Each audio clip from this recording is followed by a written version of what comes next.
বিসমিল্লাহির রহমানির রহিম।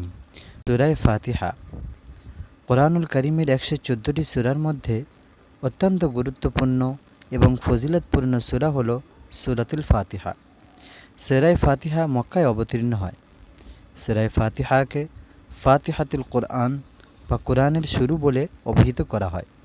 এই সূরাকে সূরা শিফা অর্থাৎ রোগ মুক্তির সূরা এবং উম্মুল কোরআন অর্থাৎ কোরআনের মাও বলা হয়।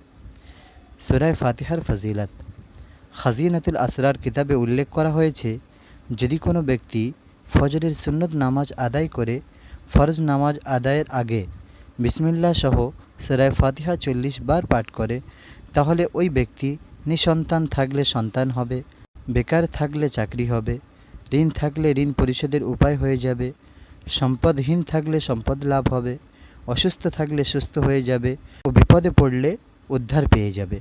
সূরা ফাতিহা। আউযু বিল্লাহি মিনাশ শাইতানির রাজীম। বিসমিল্লাহির রহমানির রহিম। আলহামদুলিল্লাহি রাব্বিল আলামিন। আর রহমানির রহিম। মালিকি ইয়াউমিদ্দিন।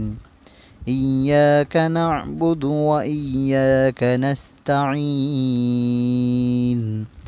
اهدنا الصراط المستقيم صراط الذين أنعمت عليهم غير المغضوب عليهم ولا الضالين آمين। আল্লাহ তাআলা আমাদেরকে সমস্ত রকম বিপদ আপদ, বালা মুসিবত, ঋণ ইত্যাদি থেকে হেফাজত করুন এবং সমস্ত কঠিন মুহূর্তে এই সূরাটি বেশি বেশি পড়ার তৌফিক দান করুন। আমিন। আসসালামু আলাইকুম ওয়া রাহমাতুল্লাহি ওয়া বারাকাতুহু।